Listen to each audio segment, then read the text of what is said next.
Good afternoon, bookworms and flyleafs.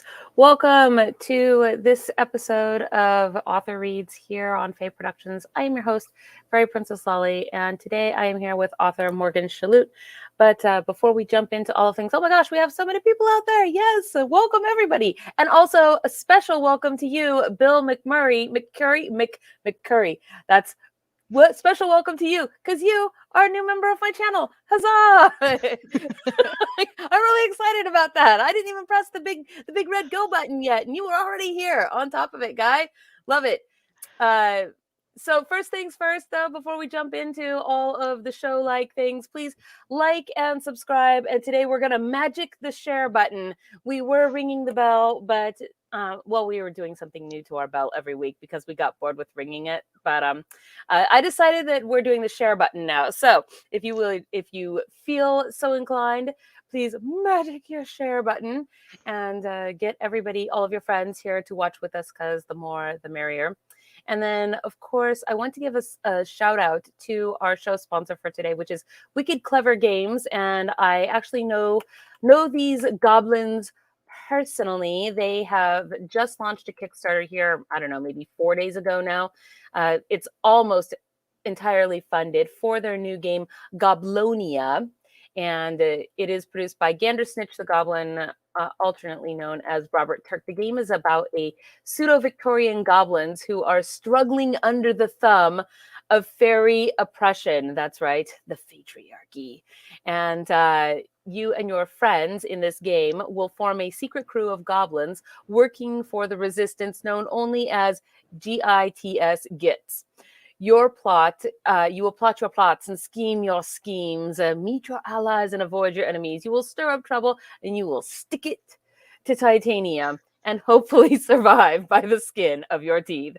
Robert Turk is actually an award-winning author and Emmy-nominated game designer, together with his wife, who is an accomplished costume designer, actually, and art educator. They formed Wicked Clever, and they are a great couple of people. I have known them from Fairy Worlds, where we met many, many years ago. And for a while, they were making plushie goblins, and I have several of their plushie goblins. But now they've been doing games and books and other things for a while. So please go check out their Kickstarter. The links are all in the low bar. I feel like my camera's crooked looking at me today, but yes, please go check it out, kick it out. Pow. And with all of that said, now we are done with our obligatory introductions, and welcome to the show, Morgan. Thank you. I am very excited to be here. All right. Well, it's Friday too, right? So I know. So please, if you will, introduce yourself to everybody and tell us a little bit about who you are, and give any shout outs to anybody you'd like to give shout outs to. Sure. So as you said, I am Morgan Chalut. It sounds like salute. It's a French name. I got it from my husband. I lots of judgment there. It actually sounds like salute. I'm saying it wrong. It's not chalut. No, you're totally right. Some people say shalt or shallot, so it's chalut as opposed to chult or as I got on a message one time. So you're good. Pronunciation is fun. All the things to Duolingo for my French. As for who I am delightful and awesome. And of course, everything immediately leaves your mind as soon as anybody asks that. But I can start with I'm the youngest of 7 children, and therefore talk a lot in order to, be heard and all that in my home. So I'm very outgoing and personable, but I love writing. I've been doing it forever.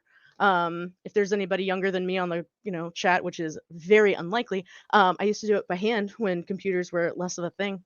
So been doing that forever. But yeah. Well, I can definitely say that I remember the day when computers were less of a thing too. We used to sing along. My brother and I would sing along with the dial-up. When we got that. But we're not. Who's counting, right? Nobody's counting. So. So you are from Texas. What's your weather like down there today? Hideous and terrible and so bad all the time. I haven't actually looked, but good guess, reasonable assumption. Texas What's is it like the worst. next month? Still bad. I actually got heat exhaustion in an October one time. What? Yeah, no, it happens. I was working in a haunted house, to be fair, and I was a werewolf To at be the time, and I was fair. in like basically a fur coat. So like there Hot. were extenuating circumstances, but it was still October, which is ridiculous. Yeah, okay, I Yeah. can see it. Yeah. So please tell me a little bit, if you will, about your book Seeker, Yeah. and yeah, give us a rundown of this and what's it kind of about. How'd you get into doing the writing? So actually, I started it as so I'm not a visual thinker. I am an emotional thinker. So I like to I picture stuff as how it feels and things like that. So if you imagine yourself inside a car, I don't really see the dashboard and steering wheel. I kind of vaguely get that, but I get more like the pressure of the cabin and the seatbelt and stuff. So I was trying to work on my descriptions, and so in between, in little 5-minute intervals, in between work at a new job in 2014, I started this random story. I had no plot in mind or characters or anything, and I just started at the top of this hill and decided to describe a town, and then it kept going, and then it kept going, and then characters developed, and then more characters showed up, and then there was a story, and apparently things and consequences, and oh, it's a first book. Like there's more.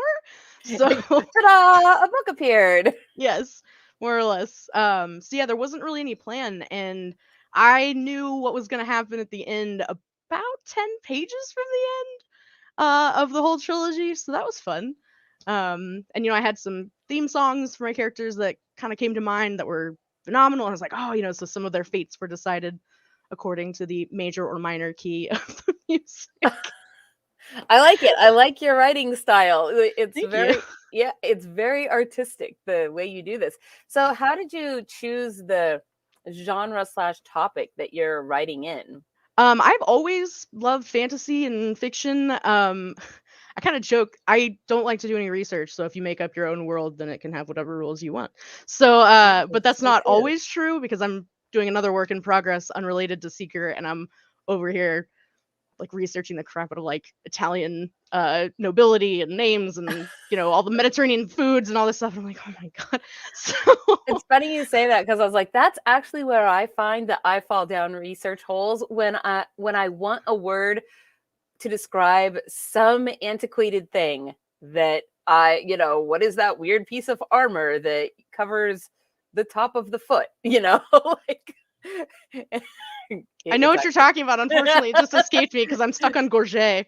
yes, gorget for the And then I'm like neck. pauldrons, and then oh man, somebody's gonna say it in the chat probably. It's fine. If they do, I'll be super impressed actually. But yeah, like, and then it's like you don't even know you don't have a search term, so you just end up falling down weird rabbit holes and going. So okay, so you create your worlds then, and I am how much of your world building do you do? Because world building can be kind of loosey goosey, or it can be down to we've got the maps and all of the terrain that's designed, and we've got languages and cultures, and I mean, some authors like this is a very exciting part of it for them, and they fall into their own rabbit hole. Um, So, what about you? yeah. What's your world building like? So it really depends, honestly. This one I didn't do as much world building. I have some ideas, but pretty much all of it. Uh, Your friend Butterfly wants to know. I think it's your friend. I don't know, but yeah. wants to know about sharp tools that go with armor. So when you're done answering this one, you Okay. can talk about sharp tools that go with armor. Okay. I'm in. I need you to be more specific though, Butterfly. As far as sharp tools that go with armor, sharp tools used against armor, like fighting the armored person would be using So or many sharp against them. tools. Okay, I'll jump into that. So I didn't do a whole lot of world building for Seeker, as much as I've done in various other things, because again, like I said, this one started just as a description. So I do have a little bit more story, and I start kind of introducing a little bit other just really minor cultural stuff of people outside of this particular kingdom where the story takes place. But and hopefully maybe someday, I make no promises to a publisher who's on the call, but I would like to explore more in the world, because the magic system that I have is not one that would be isolated to this space. And so how other places, how other cultures dealt with or deal with this style of magic would be super fun for me to play with and explore that way. But in other things, like I'm working with Ryan Southwick, who is the author of Angels in the Mist. And he's amazing. I love him. He and I started a collaboration where we're doing primarily world building, and it's a blast because again, my little rabbit holes of stuff. I'm like, have you heard of the harpy eagle? And he's like, what? I'm like, it's giant. And I'll like send him some links. And I'm like, do you know about volcano snails? They're terrifying. And I'll send him some links. And he's Hold just on, like, I don't know okay. about volcano snails, and They are now snails that live near volcanoes, and they're terrifying and amazing and giant, and their friggin' shells are laced with like iron. What? They're like no. magic. No, I want a link to giant volcano snails after this show. Oh my god. It's amazing. I didn't even know such a thing existed, but that is awesome. And I mean, like, speaking of armor, right? Like, I'm listening to everything you're saying, and I'm like, okay, armor, stabby, knights. They said that the thing that goes on your foot is called a sabaton, and I'm like, well, that's funny. Why did Yes, thank you. Sabaton name themselves after that? Well, no, like, because isn't it's that from a the band? it's from the is it French for sabot, which is also sabotage, and so it's the style of shoes that they were wearing. So sabaton would be the shoe gear that you're wearing. Thank you. Okay, so But then armor, so weapons snail and against knights, like riding snails, like knights fighting snails yes. in medieval like manuscripts, You gotta right? Or wonder. riding the snails into battle, like the jousting snail, like. So, and I'm like, what? There's like metal volcano snails. This has to be a thing. I have to learn of this. So as far as fighting some people in armor, you want to use anything that usually something that has a pick head on it, preferably one that starts really narrow and then goes very, very wide, because it would have the durability to hit and then basically like a can opener, wrench it open that way, because the goal was always to get the knight, who was primarily going to be on horseback, off the horse, because their armor was so heavy that they would struggle to get up, and you could, stab them in the armpits and groin, and if they're not wearing a gorget or something, or in the eye holes, whatever, all the available bits. So you would see things like that, heavier swords, like not like claymores or Zweihanders, but like, I don't know, you could use a broadsword or something like that, but usually anything that's got a big spike on it, that you can grab them with, Is a or great sword a claymore? probably. Or are those different? It's I don't know. I don't know, great sword. No, probably I'm not a not. sword expert. Yeah, claymores are the Scottish version of a very, very big sword. Like the Germans had the Zweihander, which is two-hander, which is similar but not. I'm not a sword expert, please don't. But I did grow up. I did join a Renaissance fair when I was 15, which is where I know a lot of these nerds from. So like, you kind of get immersed in it, and then. And I got kicked out of sports day camp. A fellow Rennie, what's your home fair? Yeah, Scarborough Renaissance Festival in Waxahachie, Texas. Yes. Nice. Oh, well, I didn't know that, and now I feel like I need to share this interview into some Ren Fair Facebook groups. Oh, some of those people are gonna be like, "Hey, I know that nerd." What do you do at Ren Fair normally? Oh, so I started out performing with SAPA, the Scarborough Academy of Performing Artists, which is the cast that wanders around and entertains the characters in the lanes. I was first a barrel maker, and then a goat herd / smuggler, and then a monster hunter, and now I am a woman of negotiable affection who sings with the Queen Anne's Lace, the Pounding Heart House of Tarts. So I am Praskovia Svetlana Dorina Lobashevsky, but you may call me Preska. So that's a lot of fun. Sing with the acapella group in my for my Thursday nights as well. This is so excellent. Wow. I like kindred souls. Yay. Okay, well, so now that we've kind of so Thanks, tell us a little bit, if you will, specifically about today's book, like yes. Just a little bit of the premise of it, and then from there we will go into you reading. Okay. So in case you couldn't tell, I am not great at being concise.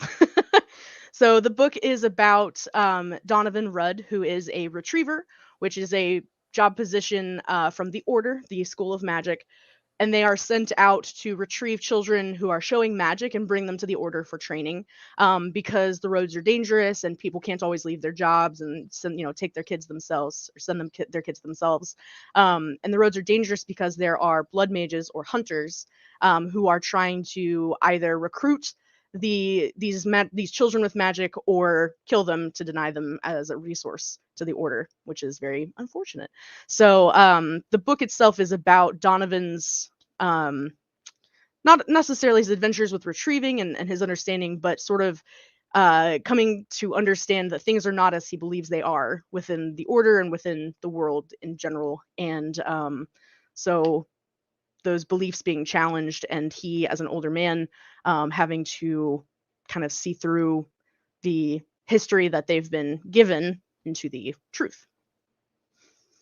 All right, so here's how the next part works, you guys. I'm going to give the whole screen over to Morgan, who is going to read to us from her book.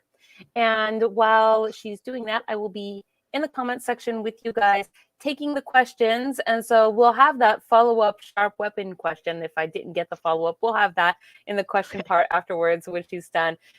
Will be the Q&A for the questions. And then when that is done, we will get your names onto the Wheel of Wind and enter you for today's drawing, which is a signed hardcover copy from Morgan. So, woohoo! With that said, are you ready to read? Let's do it. All right, here you go. All right. Donovan woke with the dawn, a moment before Lucas's breathing changed, indicating his rise into wakefulness as well. Habit was hard to break. The younger man groaned, yawned hugely, and rose to his feet. He washed his face with water from the basin provided, while Donovan slid out from under the blanket, feeling much better than the night before. It would be hard to feel worse. He dressed quickly, the sights from his seeking still vivid in his mind. If he and Lucas hadn't arrived so late last night, they'd have the child already, and be on their way to the order by now. Still, haste bred mistakes. It had taken them a few days of riding to get here. Hunters could already be close. Lucas was much better with a blade, any kind of combat, but both sheathed a regulation foot-long knife into their high boots. Lucas wore a short sword as well. Anytime the two ran into trouble, Donovan's job was to run with their charges, while Lucas faced down the problem. Together for nearly 6 years now, they were a good team, retrieving children with magic and bringing them to the order for training. When word had come that there might be a magus in Philippa, they were the obvious choice, or so they'd been told. Donovan didn't want to get his hopes up. Magi were beings from legend these days.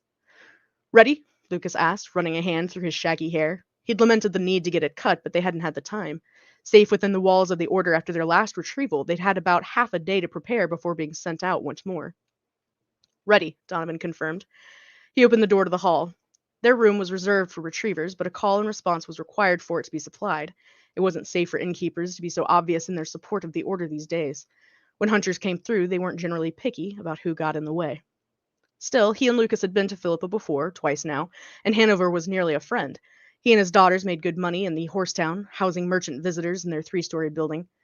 They each nodded to him while he took inventory behind the bar and made their way into the chilly, fresh air. A woman lay asleep by the porch, a bottle in her hand, showing her penchant for celebration. Despite the early hour, the town was not entirely still. The smells were the same as when they'd arrived, the almost overpowering scent of horse, overlaid with iron, smoke, leather, oil, grain, and dung. But it was dampened now with last night's dew laying over everything. It would snow any day now, and the overcast sky was heavy with promise. Donovan shivered, rubbing his chest and arms with futile effort through his coat. Lucas gave him a sympathetic look. He loved winter like Donovan loved summer, but he didn't have aching joints to worry about yet. The entrance gate wasn't far, and they could see the 7-foot stone wall that encircled the town. Not that it was much of a circle anymore. Through the generations, as the town had expanded, it had been knocked down in places to allow for the growth and rebuilt as needed. A determined person wouldn't struggle to gain entrance, but anyone trying to steal one of the town's famous horses would have a difficult time of it. They passed soldiers in red uniforms doing their rounds. One stopped by the unconscious woman to nudge her awake and send her home. This town had plenty of guards. Merchants were always willing to pay their taxes if it meant more security for their wares. Shops were coming to life as the owners or apprentices hung brightly colored flags to catch the eye and encourage buyers to visit. The brothel across the street from the inn was asleep, most of its business done by now. The balcony was bare, and the musicians quiet. A few men and women stumbled out, yawning, heading home or to work. Lucas looked relaxed as they walked, but Donovan knew he was keeping a clear eye on everything. Despite his youth, he'd proven time and again to be far more capable than almost anyone else Donovan had worked with in the last 16 years retrieving. They made their way past the shops toward the guardhouse, twisting and turning down the streets until the squat building revealed itself. Soldiers coming off duty were leaving in small packs. None looked especially friendly, but Donovan put out a hand to catch their attention. One young man stopped, his friends carrying on without pause. He frowned after them, but asked, "Help you, sir?" "Who's the commanding officer on duty, please?" "Gallagher." Lucas grunted involuntarily, and the soldier smirked. "Aye, that's our love of him as well. Might have better luck with whatever you need if you wait a few hours for Von Doe to come on duty." Donovan smiled. "We'll take our chances, thank you." The guard carried on, jogging to catch up with his friends, while Donovan and Lucas continued the opposite way. The guardhouse door stood open, with benches available for waiting. The inside smelled strongly of honey, cedar, and sweaty feet. The main room held several desks, some with tired bodies bent over them, soldiers finishing reports of the night's work. Others were home to a dozen fresh-faced soldiers, starting their day with mugs of steaming beverages and handheld food. Donovan heard shouts from the back of the building. Recruits were being put through their paces. Lucas grinned wickedly at the sound. He'd briefly joined the military as his mother and siblings had done, but found retrieving more to his preference. With his magic and skills, he could have climbed the ranks easily, but Lucas had confessed to Donovan early on that he didn't do well under that kind of strict authority. Besides, he loves children and planned to be a father. What better use of his abilities than retrieving? They took the familiar path to the office of the on-duty officer, and Donovan gave the door a gentle tap-tap with his knuckle. "Yes," came an impatient growl. Commander Gallagher wore his uniform sharply, and his beard and mustache were both barely flecked with gray on his weathered face. His desk was crowded, but neat. The wall behind him held a map of the surrounding area, cleanly drawn with notes written here and there. A filing cabinet stood against the wall by the window, covered in small nicks as if regularly used for target practice. Two chairs sat before his desk, but they looked rarely used. The guards left standing, and the civilians taken care of in the front room. "Who are you?" Gallagher demanded. Lucas gave a charming smile. "We received notice that a mage was in need of retrieval." He twisted his heel out slightly to show the knife sheath there. The blades had plain grips and pommels, but if you knew what you were looking for. "You're retrievers?" Gallagher asked, a touch of fear pushing his tone from irritated to angry. Donovan nodded. "We'd like to know where our charge is, and we'll be out of your way within the hour." Gallagher grunted and pushed his chair back from the desk to open a drawer and finger through the crowded files within. Donovan contained his irritation. This man's counterpart usually had the information immediately at hand, ready for their arrival. Bad timing. "So what are you then?" Gallagher asked, picking through the pages. Lucas's eyebrows rose, and he looked at Donovan in disbelief. "I'm a seeker," Donovan answered calmly. It wasn't exactly rude to ask, but it was generally accepted that it was the mage's place to offer information about their magic first, if they chose. "And you?" Donovan flashed another winning smile. "I'm a healer, always happy to assist." His tone was too bright, and Donovan hid his amusement. Lucas had no time for petty people, but was always the consummate professional. Gallagher held out a file, but neither of them moved for it. "Well?" he demanded, shaking the stiff paper. "Generally, a phrase is offered up, which we reply to appropriately," Donovan said carefully, as he took the file. He flipped it open to confirm what little they'd been told. "Who has the time?" Gallagher rolled his eyes. "All you need should be there. Have a good day." He sat back down behind his desk. "The reason for the code, Commander, is to make sure that we're the appropriate people to retrieve the children. Otherwise, you could be handing them over to anyone claiming to be what they're not." Lucas's tone was patient, but Donovan could hear the anger seething underneath. This was a matter of life and death. "Anyone like hunters?" Gallagher asked in the same tone. "Exactly like. People like them only come here because of people like you. Take all the mages you want, but do us the favor of not bringing them back." Lucas started. Donovan put a hand on his arm. "Thank you. We'll dispose of the record ourselves once we've cleared the boy's contract." "Fine." Gallagher had already dismissed them in his mind and had gone back to what he was doing when they had arrived. Out front, Lucas let out a great puff of air, steaming in the cold. "That piece of trash is going to get people killed.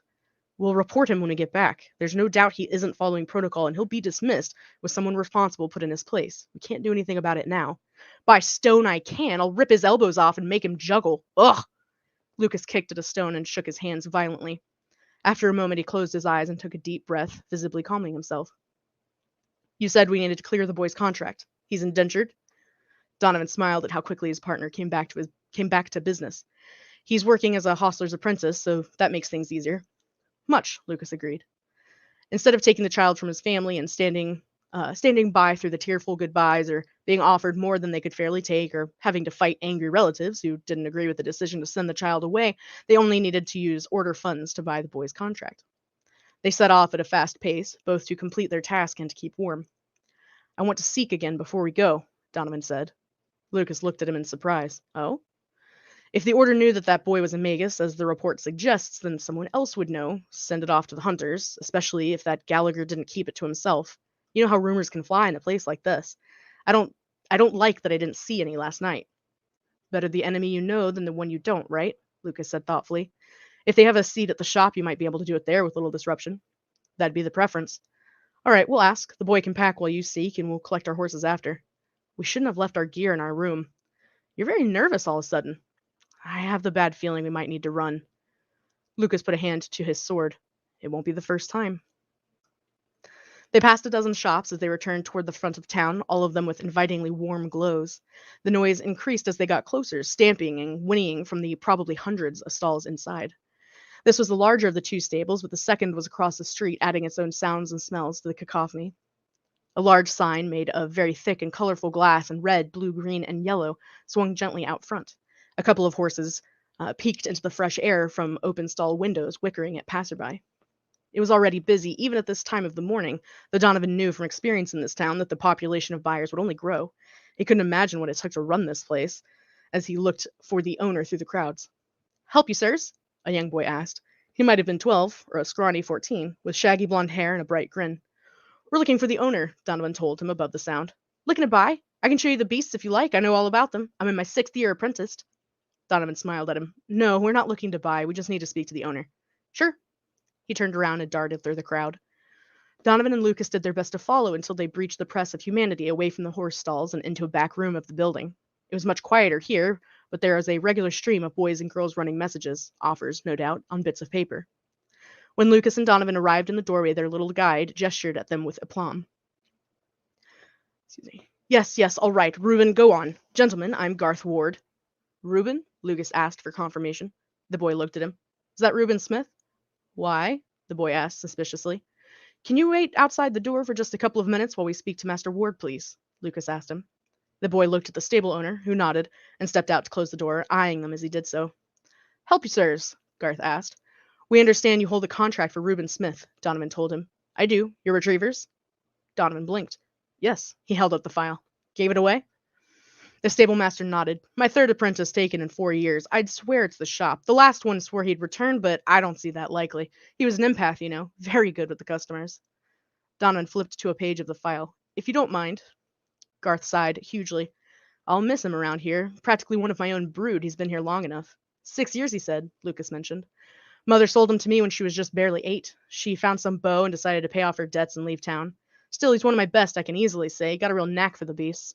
He signed the form, and Lucas countersigned, handed it to Donovan, who tucked it into a pocket. Just his contract, then, and you'll be settled.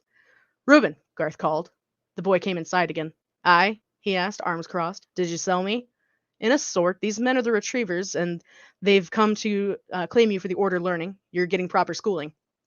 Reuben eyed them. I thought you'd be bigger. Don't be a loaf, Ben. Go and get your things. They're in a hurry. That is the bit for today. Well, that was fast. Well, I have another bit to read. I know I talk a lot, and there's some questions in the chat, and I didn't want to. No, there are some questions, and I thought you said you had 2 bits, so I was like, yes. Okay. I was just over here laughing at the don't be a loaf. Don't be a loaf. I want to call people a loaf now. I really enjoy insults that aren't traditional insults, like calling someone like you overheated teapot, or you mangy badger, or like something like that. Just more fun, right? Right. Very Shakespearean of you. I got the visual image of a cat loaf, like when you see the cats in the pan, like don't be a loaf. That's awesome. The person in the pan. Like, love it. Oh my goodness. Okay. I will go ahead and let you actually read the second piece. Okay. And then when that is done, we will get all the questions in at once. Okay, awesome. All right, perfect. Back to you. Okay. So this is skipping ahead a bit, and they are on the road. Donovan's eyes snapped open. The horses stood like sleeping statues around him. He strained his ears, ignored his pounding heartbeat, and listened to the forest to hear what had awakened him. Although he knew he was well hidden from view, he still felt very exposed. The wind shifted some leaves behind him, but it was otherwise quiet. The bugs had gone silent, and the rodents had returned to their burrows. Someone was nearby. He didn't move, but let his adrenaline lend him wakefulness.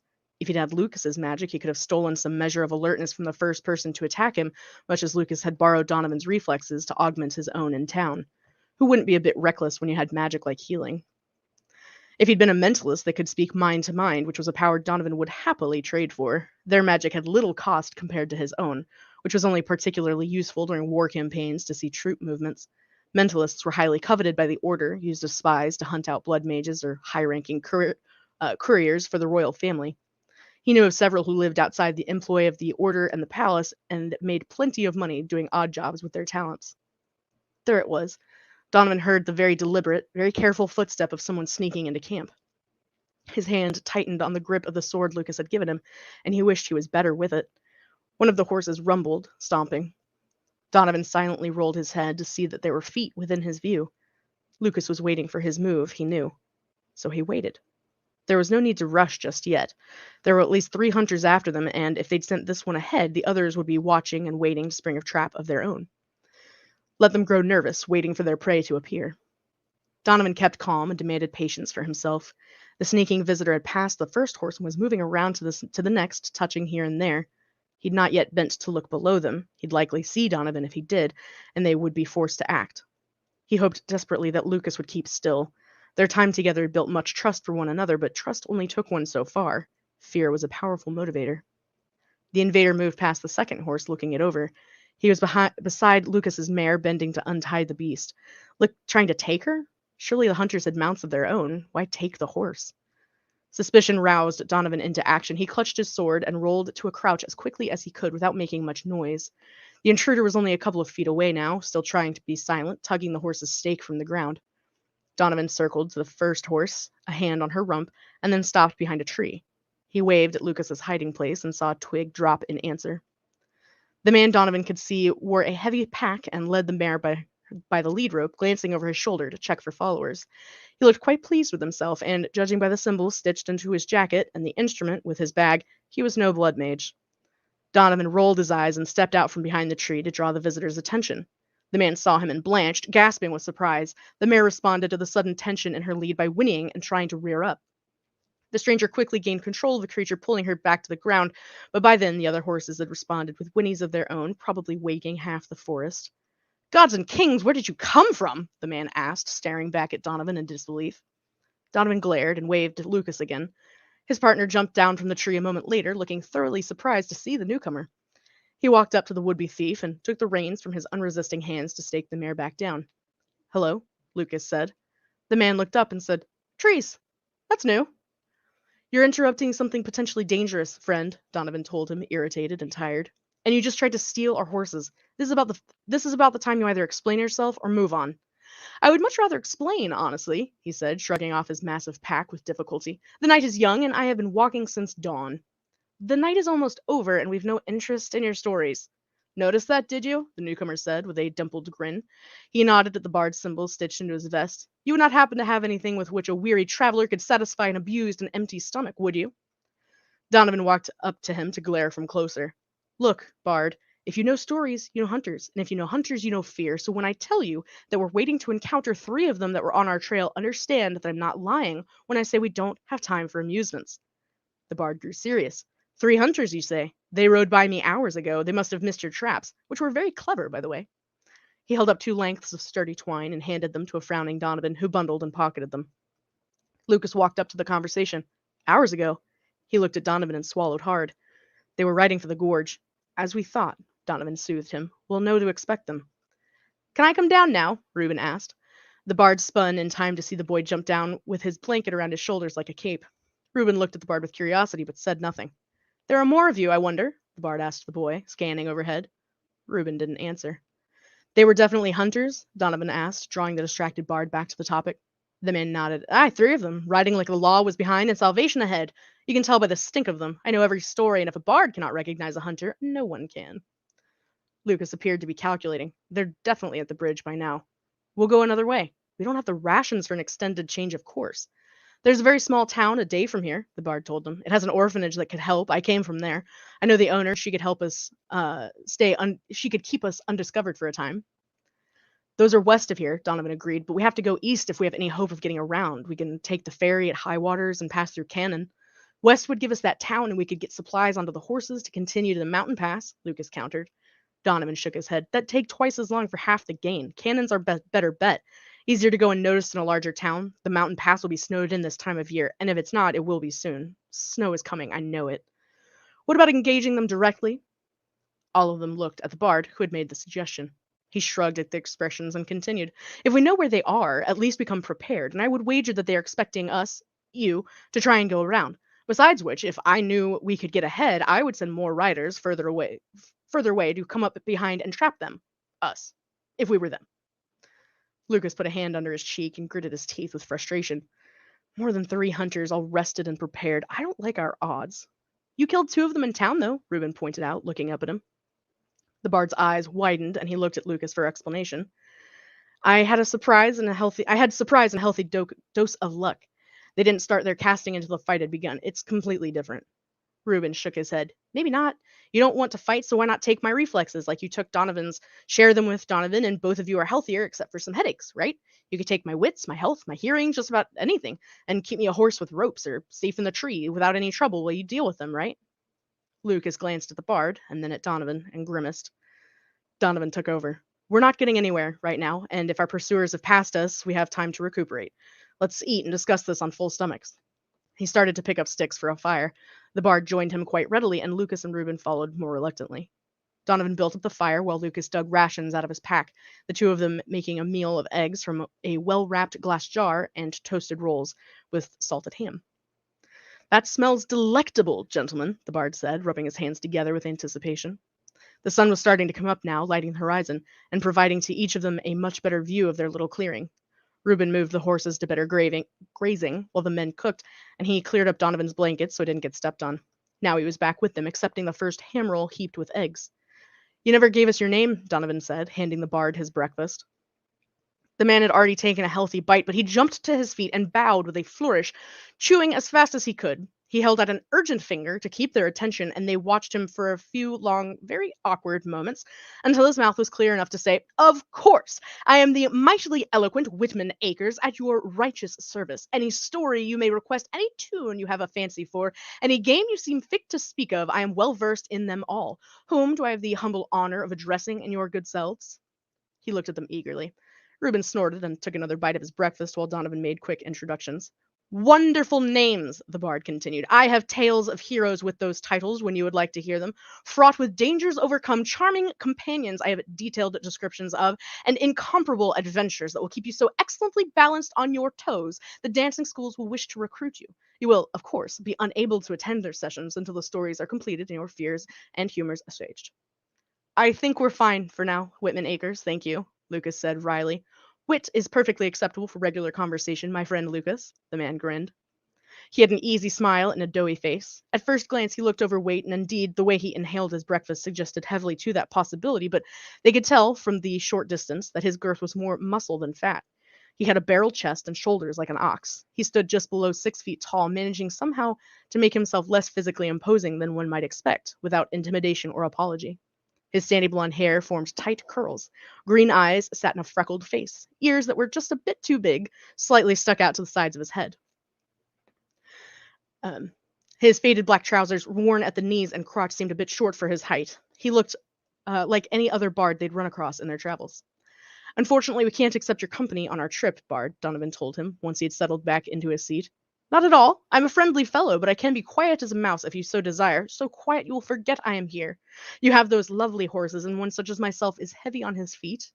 Yes, well, there's also the issue with you having tried to steal one of our bees, Lucas pointed out. Don't encourage him, Donovan muttered to Lucas. Reuben failed to hide a giggle behind his hand. My good sir, Whitman cried, looking offended. I saw the tracks of 4 creatures and thought I might find some good company. Nothing more. Your camp proved empty, however, and I did not want the poor creatures to grow hungry or lonely. Nothing is worse, and horses know it as well as men. Lucas shook his head again, clearly taken in and amused at the bard's charm. Where are you going, Whit? Donovan asked, trying to bring the conversation to a more reasonable topic. Why, to the Order of Magic and Learning, he exclaimed proudly. It's just called the Order, Donovan muttered. Surely you are headed in that direction as well, gentlemen, retrievers such as yourselves, I wonder? Donovan and Lucas grew tense, glancing at Reuben, who took their cue and looked nervous. The bard held up his hands apologetically. I meant nothing by it, merely took in the look of you and made the best guess. You must be excited, he said to Reuben. Reuben looked at Donovan and swallowed. Yes. It is a fantastic place. You won't be disappointed. He smiled encouragingly. We can't afford to be held back, as you can imagine, Donovan explained. You've already heard that there are hunters on our trail and you're a liability. Not so, Wit exclaimed, putting up his fists. I am an excellent fighter, one of the best. I have 24 fights under my belt and plenty more won without such garments. Bare fists, stick, staff, sword, or bow. I am as competent as they come. I would be an excellent addition to your adventuring crew. We're not adventuring, Lucas scoffed. He rolled his eyes at Donovan. Of course you are. Look at you, Whitman shot back. 2 men in fighting figure, swords belted about their waists, with a young boy, their protege, in tow. One, a healer of some excellent and otherworldly skill, the other, more mysterious in his age and experience, pursued by hunters from all sides. What for? Theft from the blood mages? Some passing insult? A murder of their comrades? They race to reinforcements across the countryside, a mount apiece, keeping them to quick pace. You say you're not on an adventure. I say you have no idea what an adventure is. Along their journey, they encounter a well-traveled bard, witful and strong, ready to aid them however necessary. How old are you, son? Donovan interrupted, staring at him. 35, sir, just turned. My mother would be proud and surprised I've lived to manhood, and my father would exclaim to the entire bar, I have a son? When did that happen? It is a wonderful time to be alive, sir. Wit, Lucas started, but he was interrupted. I swear I will not slow you down. Not a whit, the retrievers groaned. But I have a true need to reach the order. I cannot put information into a letter, as those can be read by nearly anyone with the learning of it, and I really can be quite useful to retrievers such as yourselves, as unimpressive as I may seem, which is on purpose, I assure you, and the why for which I have managed to avoid discovery thus far. If nothing else, I am really quite entertaining, and if you would engage in battle, earning you a gruesome facial wound or a leg chopped off, you will be glad I am along to lighten the mood. He held up his hand, swearing to his words as he spoke at high speeds. For a long moment, the only sound in their clearing was the stamping of horses and the occasional bird or bug. Facial wound? Reuben finally grinned. Whitman turned his attention to him. Indeed, young sir, the most devastating of injuries to a man, unless it heals into a dashing scar, which all the lovers will find very brave. I, myself, am one day hoping for an excellent shoulder scar with which to prove my daring. So far, I have been unsuccessful. Usually, I finish the fighting before the ruffians can aid me in that regard. He winked. Truthfully, I will follow even if you try to leave me behind. You will feel bad eventually, especially with no one riding that spare pack beast and me afoot and jogging behind. We could just kill you here, Lucas said, crossing his arms. The bard didn't look fazed. True, but I will put up a fight and it will only tire you. Lucas laughed at that. He and Donovan shared a long look before Lucas nodded and Donovan shrugged. All right, Donovan said. You're welcome along, but do bear in mind that it's because of our pursuit and we need all the help we can get. Worry not. I have the aid of 3 people about me, 4 counting myself, and all of them are in your service. Shall we be away then, as we are fed and watered and being hunted? One question, Lucas said as they all started to stand. Whitman looked at him. Why make yourself a target? They know we're coming, but not you. A mind after my own studies, I will declare, Whitman grinned. Because the pace will be faster, but I was not lying about loneliness being one of the worst experiences. The mind says terrible things to a man when his companions do not speak over it. Satisfied, sir? Lucas nodded slowly. Reuben jumped up excitedly and started to saddle the horses. Donovan wondered how excited he would be when the fighting began. If only he could keep them all so innocent and carefree.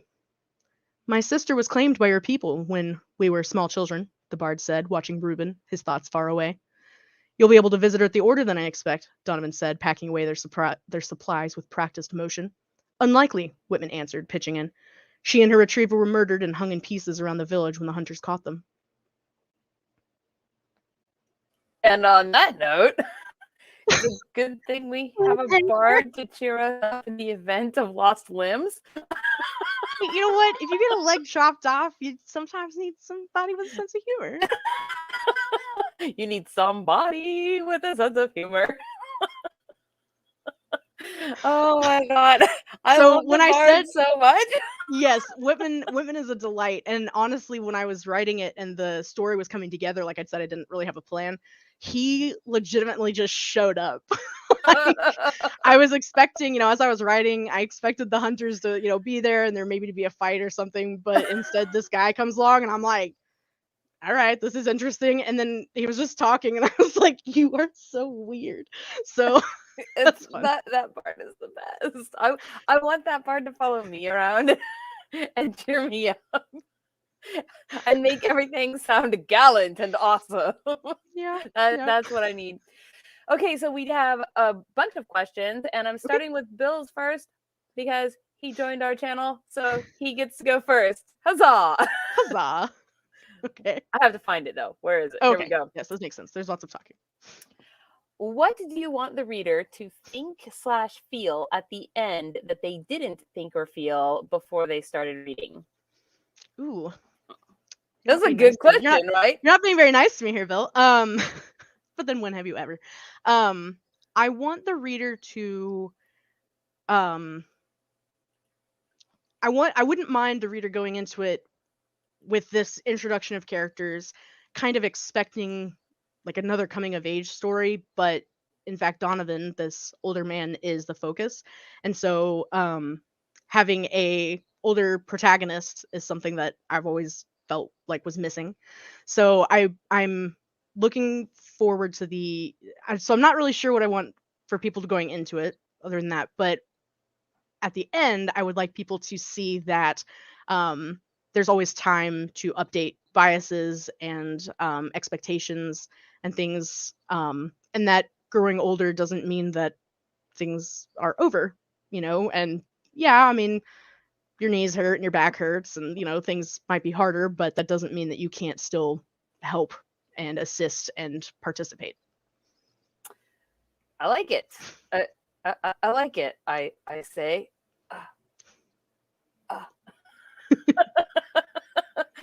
crick in my neck, Yeah, I've got a lot of health issues, so it's one of those things on my mind.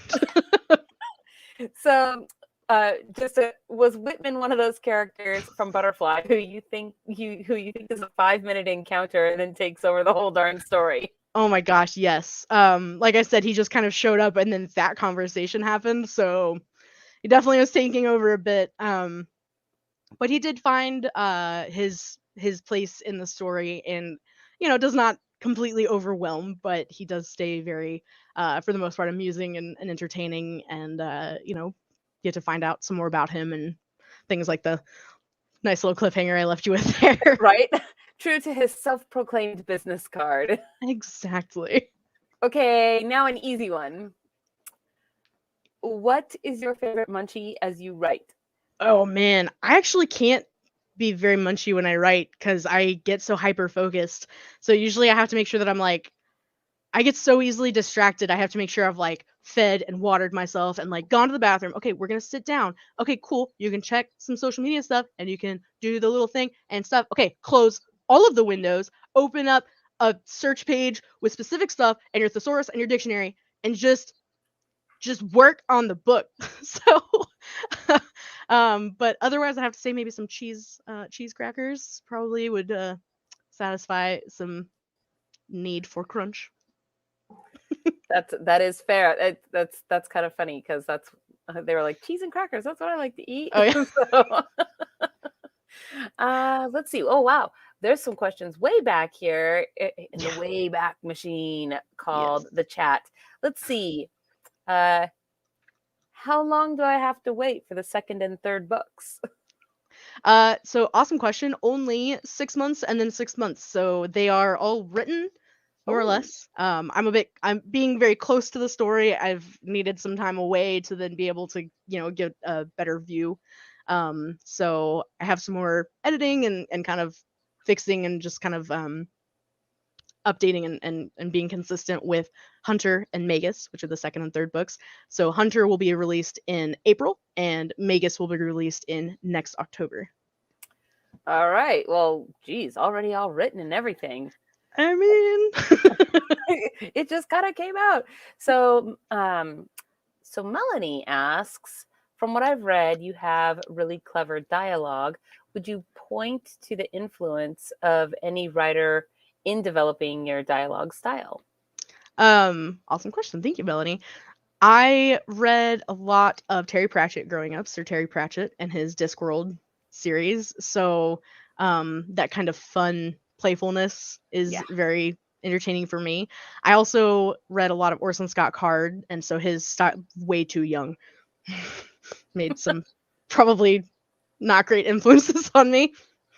Finish every fight. So I enjoy the quick back and forth. Where not all tags aren't always needed because it's just character after character. And I like them to be identifiable from their dialogue. So I'd say that. But I mean, I joined a Renaissance fair when I was young, and my family entertained ourselves with wordplay, and all of my friends are very clever. So I think honestly, some of it just developed from the silliness and ridiculousness of my life. That is totally fair.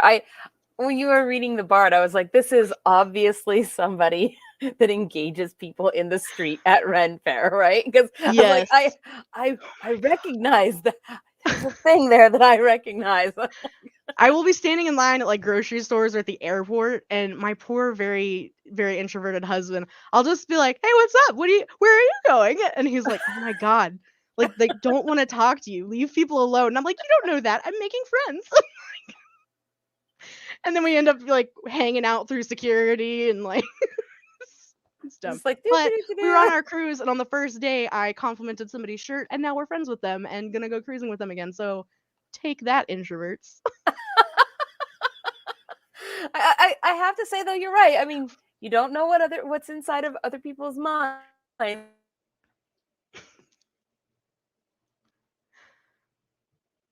think you've frozen up on my end. Oh, I froze a little bit. I'm sorry, Okay. my back. Okay. No, you're good. Yes. Yes, I'm with you on this though, because you don't know what's in people's minds. So, okay, here we go. From Flora the Fairy, how many books have you published, and are they all fantasy? Hi, Flora. I have only published this one so far, and I have the rest of the trilogy, Hunter and Magus, on the docket. So soon. Soon. Yeah, and they are obviously all fantasy. Like I said, I tend to prefer to write in fantasy worlds, so I am slowly working on a collaboration, like I said, with Ryan Southwick, and that will also be fantasy. And then my brother reached out, and he has a really cool world and needed some help with character development and stuff like that. And so he and I had a couple of collaboration sessions, kind of, putting that together. Also fantasy. And I have a work in progress that's just shy of, I think, 40,000 words right now, which is a more realistic fantasy. So I put the Unwoven Tapestry series at mid fantasy, because there's magic but no creatures. And so the work in progress that I've got right now would be low fantasy, and you can actually read all of it on my blog from the beginning back to like last year, kind of follow through. It's called Venice, the working title right now, because I was like, I don't know, somewhere Mediterranean. So, but that's slightly more realistic. Ish. Do you do anything else besides write? I actually do. I cross stitch. I have like a partially finished one here. In fact, my friend Bill there had a great quote. And so I did this one from a pattern I found, but put his quote on it, which is, "What's the point of being mentally disturbed if you can't make bad decisions?" So no kidding, right? yeah, why not? But yeah, I actually, it's been very hard for me to write very much lately. This is all work from years and years and years that I've been slowly putting together. I stopped writing entirely for a short, well, didn't seem so short period of time due to developing depression and having to kind of deal with that, where when you can barely function, everything that's not due directly to survival has to kind of get pushed to the side. And so being able to come back and write and finish this trilogy that's been so much fun and has been just amazing to discover, because I kind of learned about it at the same rate you guys will reading it. It's just been amazing. So the encouragement of friends, Bill McCurry is a writer. My friend, I think her name is KJ Quinn. Her author's name is KJ Quinn. They've been amazing. My family's been very, very supportive. So yeah, I love writing. I've done it forever. So last question, we'll take last question, because we're coming up on our time here a little bit. Right now, you guys, though, before we take the last question, now is the time that you put your name into the comments section. If you are a member of our Patreon and or a member of our YouTube channel, you will also get automatic entries for being members there. But you can get a third entry by putting your name into the comment section right now. And I will put it onto the Wheel of Win. And we're going to do the drawing here after this last question, which is, again, from Flora, because I liked this question. What is your favorite untraditional insult to use? Oh, man. I don't feel like I have so many. Well, no, I don't feel like I'm going to be able to give you a great answer because I mean, honestly, if you just add any two words together, like you half drunk apple juice, like, I mean, the intonation with it, right? It's the tone. I have to say it's the tone, but I do have to say I have to give him another shout out. If you like ridiculous insults, you have to check out Bill McCurry's books because he is hilarious in that way. So for sure. But no, if you just kind of add anything together, it's much more fun, right? Like if you're gonna have a blue show, then I mean dropping an F-bomb is kind of whatever. But if you have a completely clean show and then you drop an F-bomb, it's like explosive. So I mean, silly insults are just that much more fun for me. I like the silly insults. So let's see, Bill and excuse me, I have a cough and I don't want to cough in your face. So it's just I appreciate that. If I can jump in as well for just a second, I really would love to answer everybody's questions at some point. So if you want to jump on my Twitter or my Facebook or any other social media to access that, I would, and post your questions again, I would love to answer them for you. Awesome. What's your Twitter? I will put it into the comment section for everybody. It is at Chalut Morgan. At Chalut Morgan on Twitter. And that is actually also in the low bar for all of you guys. So you can find all of her links and everything there as well, wherever you're watching from. But I will put it here in Twitter. And that is, so you can go there and ask the questions. And I think then with that said, do we have any last names? Here is our Wheel of Win. And we'll go ahead and see. All right. Here we go, you guys. On the count of 3. Boom. This is for a hard copy cover signed Wendy Wilson. Congratulations, you are the winner. Huzzah! Yay. Yes. So we will get Wendy's information to you after the show. Awesome. And thank you so much, everybody, for being here today and joining us. Morgan, is there anything that you want to say to everybody before we let you go? Oh, mostly just thank you. Seriously, you guys have been so amazing, and I'm thrilled to get to share this with you. It has been many years in the making, so I'm excited to hear what you think. Yes, and hopefully many sales as well. The links for that also in the low bar, you guys. At the very least, go give the likes and subscribes and loves also to Morgan. So, and yes, I still need that strange battle snail. Oh yes, the volcano.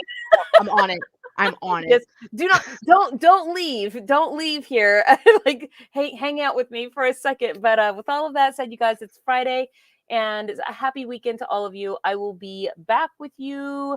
Today is the 12th. Is that right? Today's the 8th. I don't even know how to read a calendar. So I will be. I hope it's not the 12th. Oh my god. Yeah, sure. Whatever. Like. That's basically how I am with time, though. So next Wednesday for Faye News. And we remember, if you want to participate in our Cyber Samhain, we'll be doing that on the 30th. And there are links for that in the low bar. You can go and sign up. And we're going to have a costume contest here and some other fun things. We're doing a Tooth Fairy candy exchange. You can get in on that. All free. So thanks, everybody, for being out there, being awesome. Love you. And we will see you next Wednesday. Bye-bye. Thanks, guys. Hello, friends. This is Gunfer Hammerhands. Thank you for checking out Fairy Princess Lolly's channel. If you enjoyed this video, please hit the like and subscribe button. Use your troll hammer to ring that little bell icon to get notifications when she posts future videos. And if you'd like to support these magical creations, fly over to our Patreon and join the fairy family.